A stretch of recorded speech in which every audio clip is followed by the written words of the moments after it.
Harkaran Sahni is an head service excellence and leading the service excellence division pan India at Apollo Hospital. He's a go-getter and he enjoys working in a team, friendly, direct, and very good at motivating people. He has worked in healthcare and telecom industry with almost 17 years of experience in domain of customer service, patient experience, sales, marketing, hospital operations, and service excellence. He has worked with all leading brand, Medanta, Vodafone India, Bharti, Airtel.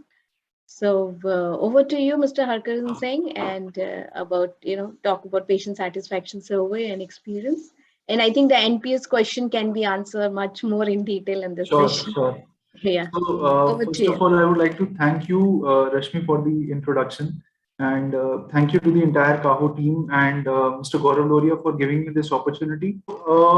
When I talk about the patient satisfaction survey or experience survey, so obviously this is one of the topic which we were discussing just before this session as well. And of course, we have talked about the sample size and the net promoter score. There was a question I can see it's there. I would like to just touch base this topic because this is one of the one topic which we keep discussing during our daily operation days, during our meetings, during our discussions, during our patient feedbacks.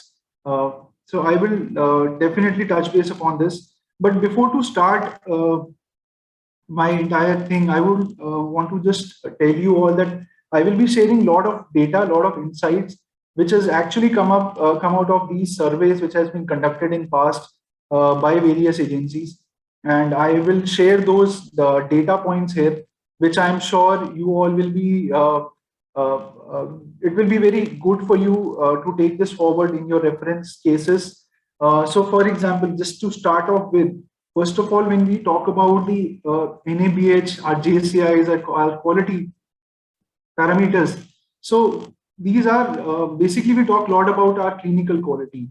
We talk about patient safety, but honestly speaking, is it possible? Can our patient measure quality of clinical care? That's a question which I personally, from a patient's point of view, I really ask myself. I, as a patient, I can't measure the quality of clinical care, but definitely what I can measure right now is the quality of experience, and that's very important. So as a patient, we always focus, as a patient, focus always upon the quality of experience, the quality of information he's getting, the hand-holding which is done during the entire journey, or I would say, the kind of experience he's getting throughout the journey when he was there in the hospital. So as I said, I'll be sharing a lot of interesting facts. Just to start off with, this is one, I will start off with the first fact, which is, of course, our 73% of our patients would definitely want to give a feedback, and they want somebody to get in touch with the patient within the few minutes to few hours of the care once they receive. So look at the this fact. So it obviously triggers my thought process here, that as it was mentioned during our Q&A session also, a lot of patients, we need to really touch base to all of our patients. Obviously, when we talk about response rate, those are the things which we'll be discussing in the subsequent slides. But yes, this is an important area to touch base upon. Second fact is, of course, our 53% of patients, they actually value great customer services in healthcare. So we always know that yes, patients are here for a treatment. They want to get their treatment done. They are here for a better medical care. But yes, a majority of, or I would say more than 50% of the patients, they really value the great customer service as well. Another interesting thing which I would like to share with all of you is, if we satisfy one patient, that will definitely reaches our 4 more patients. So I'm going to promote this, the brand, the hospital, the doctor, to all of my friends and family. Wherever I get this opportunity to speak, I will definitely go and talk more about it. But yes, if I eliminate one patient, and that one single patient will actually that one complaint, or I would say that one experience, will definitely reach 10 potential patients. So look at the kind of potential we lose, or the kind of patients we tend to lose. A lot of hospitals, a lot of healthcare systems, they've started spending a lot around the marketing activities. So we do a lot of marketing activities, we do a lot of camps, we go outside the hospital to reach out different, I would say, people and the prospect patients, so that these patients can come to our hospital and use our healthcare services, and then they can promote our brand. But I've seen this during my stint in the healthcare. We generally tend to lose out opportunities which are already there in the hospital. So patients who are already there in our OPD, and that's a huge number which on a daily basis we touch base upon. If we try and give them our best experience, trust me, our marketing, obviously this will add on to our revenues, and our sales will go up. I have another data which I will show during the subsequent slides on this. So when we talk about patient satisfaction and patient experience, what does it actually mean? So patient satisfaction is basically a measure of quality of care, while patient experience is focuses on the way of healthcare facilities are being perceived by the patient. So what does it mean? So it gives you an insight on the various aspects of medicine, including the effectiveness and the care of level of empathy that has been given to a patient. Also, I would say it is the extent to which patients are happy with their healthcare provider or not. So again, this is one measure which is used, this is one, I would say, the main KPI which is being used across I would say, to measure the performances of various healthcare operators, of doctors. I've seen, in fact, we compare hospitals' performance based on the patient experience scores. So this becomes one major KPI for everyone in a healthcare structure to drive patient satisfaction and experience, so that you can actually compare which hospital is doing what and how they are performing good, and what initiatives they are taking to improve their experiences for their patient. Now, when I talk about patient experience, it's a very vast topic. I would like to give you some few insights here. In my last 5 years, I've been working very closely on the VOC. We call it voice of customer. When we go through this VOC thing, it is basically to understand what patients feel or talk about our brand.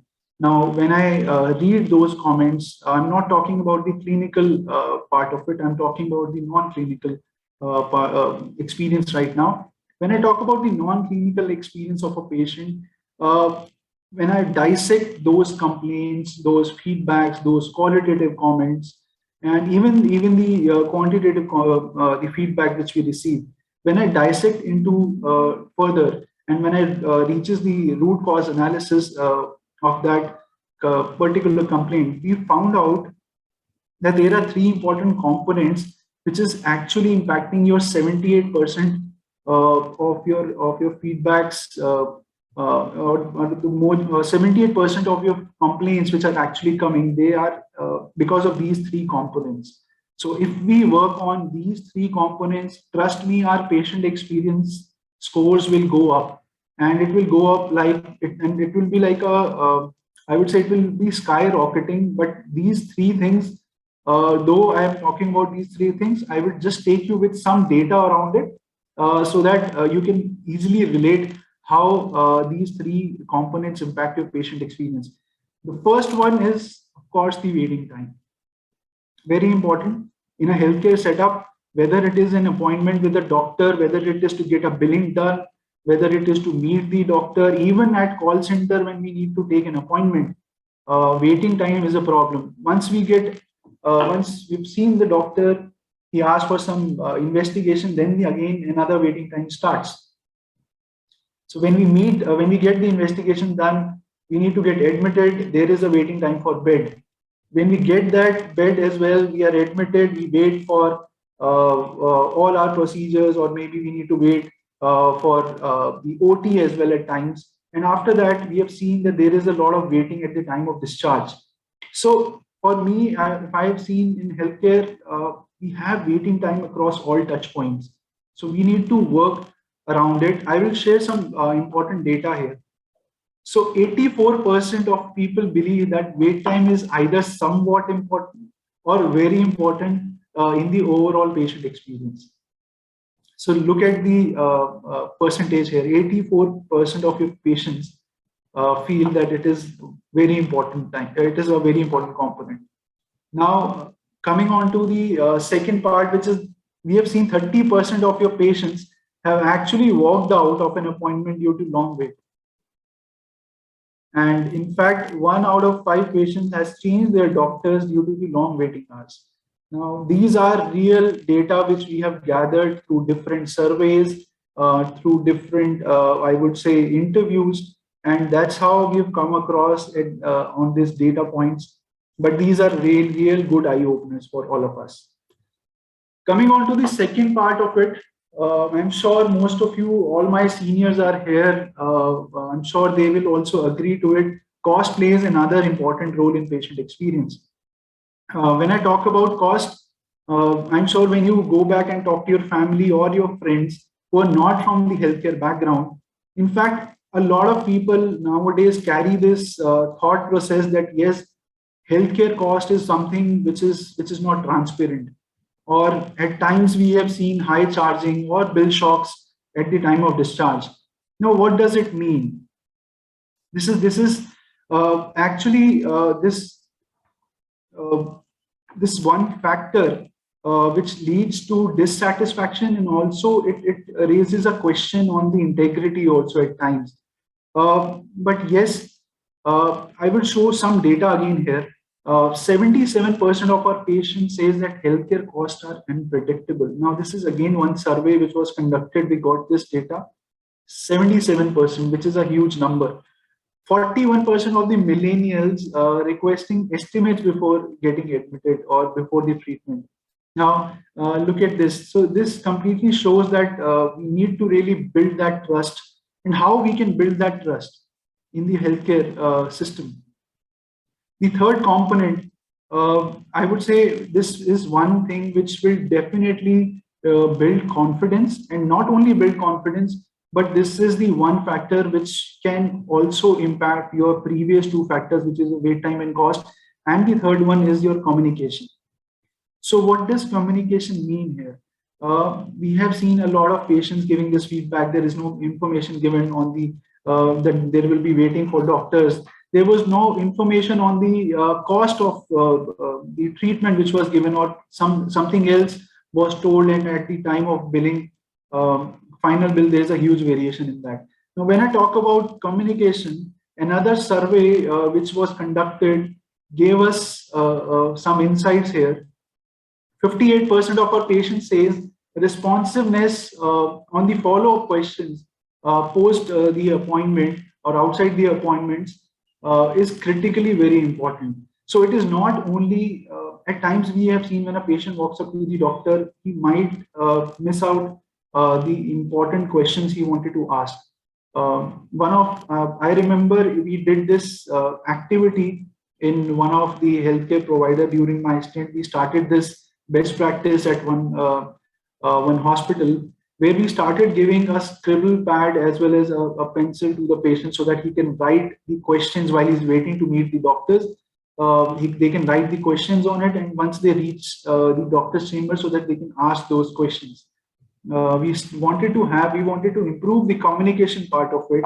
Now, when I talk about communication, we have seen another important insight which is coming out of this survey was that 68% of your patients said their healthcare provider need to improve how they interact with the patient. The idea here is, I'm not here to demean the efforts put in by all of us, the entire healthcare fraternity, but the idea is what patient actually sees, or what patients are talking about the healthcare system. So I'm sure these 3 important components of patient experience will help us to understand and relate how critical it is to give a better experience to our patients. and how critical it is to measure this patient experience. Now, when I talk about measuring of patient experience, before that, I would really talk about this important topic, which is patient satisfaction and patient experience. Now, I know there are a lot of discussions I have seen. I've been a part of these discussions. For most of the people say that patient satisfaction and experience is the same thing. I would like to give you some examples how it is actually different from each other. So now when I talk about patient satisfaction, I will talk only about the, first of all, on the examples, which is just, which you can see on your screen right now. So for example, when we ask when we do a survey on patient satisfaction, we tend to ask these questions. How satisfied are you with the appointment system in your health center? Is it easy for you to get medical care when you need it? Or how would you rate your doctor care and concern for you? Now, when I talk about these questions, these are basically typical patient satisfaction survey questions.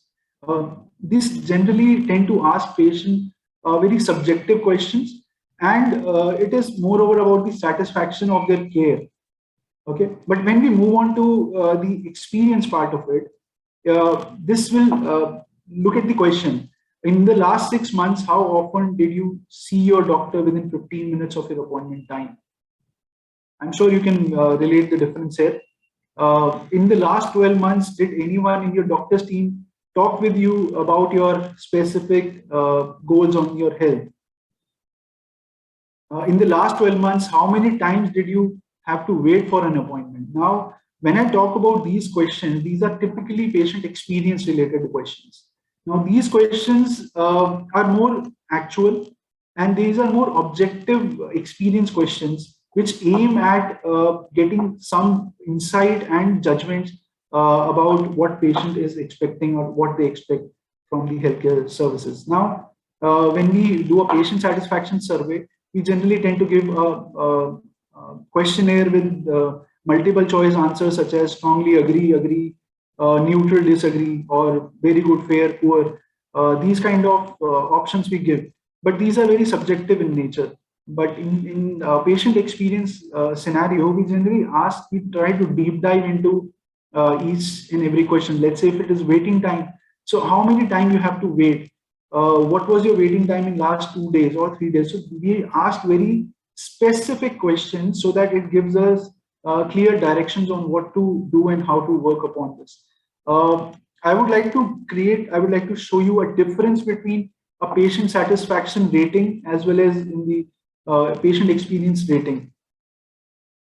First of all, I'm not saying that patient satisfaction is not important or experience survey is not important. I will just tell you, I've created VOC during my last stint, and in fact, in the current Apollo, also we are working towards, I would say, an end-to-end, 100% closed looping kind of VOC we're trying to create here. We focus on having a balanced approach of both patient satisfaction rating as well as patient experience rating. So to have a better approach, this will give you better insights. People call it as feedback, honestly speaking, but I perceive or I take this as a feed forward. If we want to move forward in our patients' experience journey, we definitely need those feedbacks from our patients. So that's how I called it as feed forward. Now, coming on to the topic back again, when this patient satisfaction rating it depends and it reflects the personal preferences of a patient. I may be satisfied, but yes, I'm happy, I'm satisfied with the treatment. I'm fine now. But when I talk about the experience part of it, it will give you a report in detail about the experiences. Now, what those experiences means, it means, for example, I am satisfied with your doctor, I'm satisfied with the treatment, but I have to wait there for almost half an hour to meet the doctor. Now, that is what in experience is all about. Perception basically talks about satisfaction rating, talks about the perception of quality, while experience rating reflects the confidence and the trust in the brand. So this is another one difference between both of them.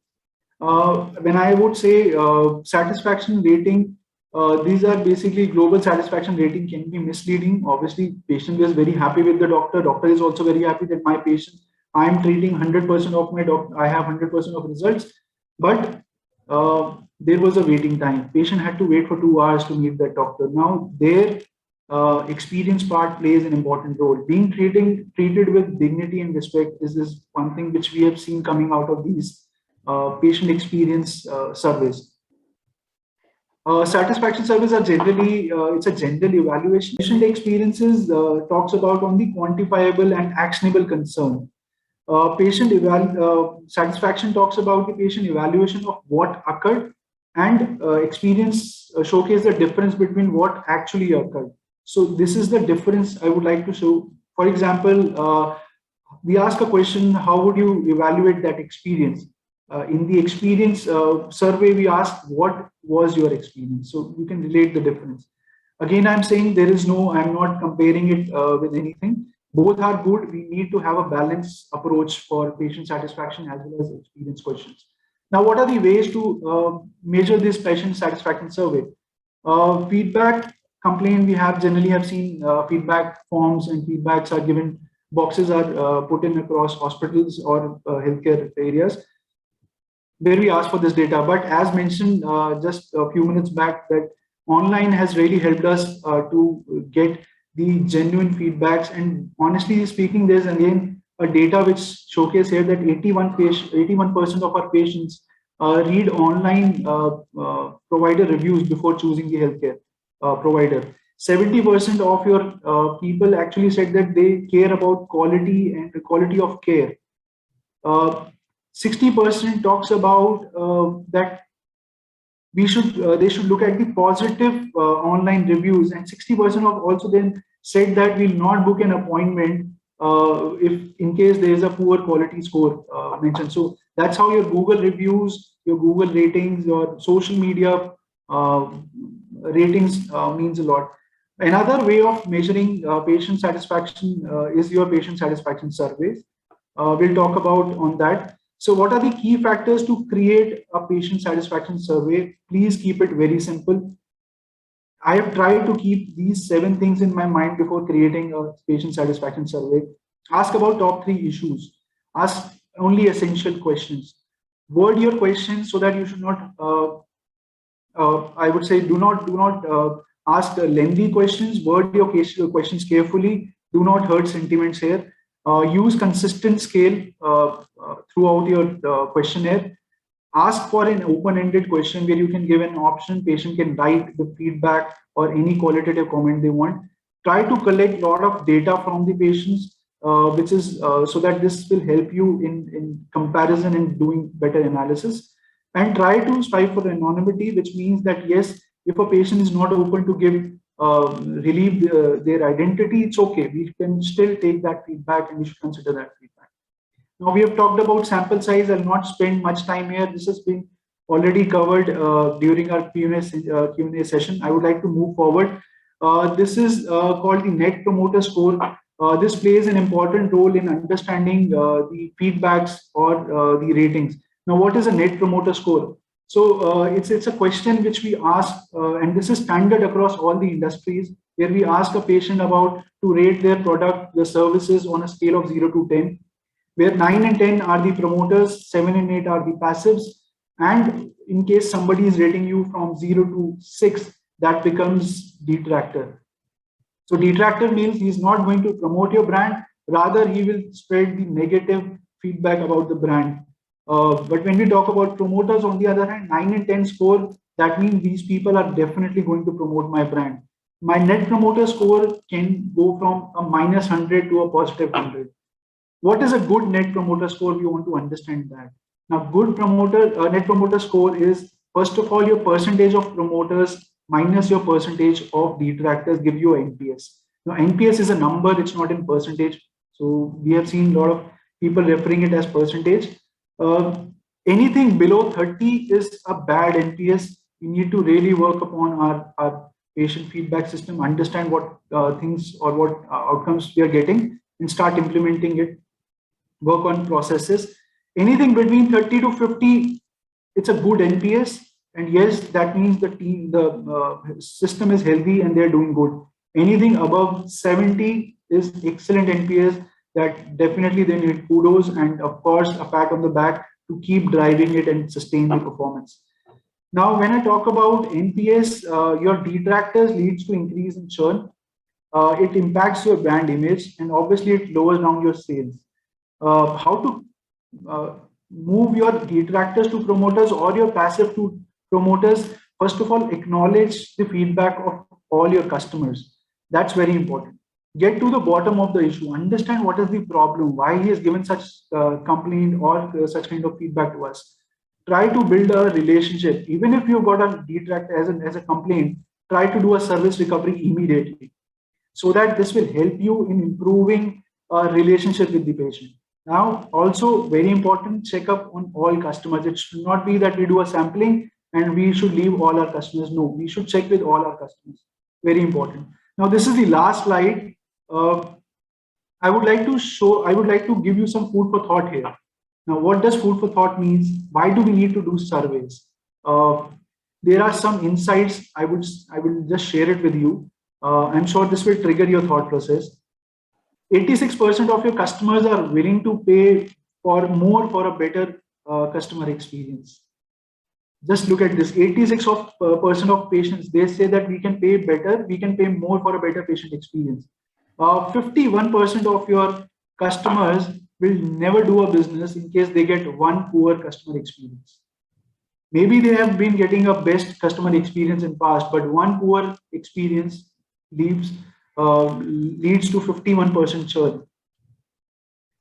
Now, another one, business that deliver better customer experience, they obtain 4 to 8% of higher market revenues. Even your, I would say the revenue, they do better than the market share. So that is the kind of strength you have in delivering a better customer experience.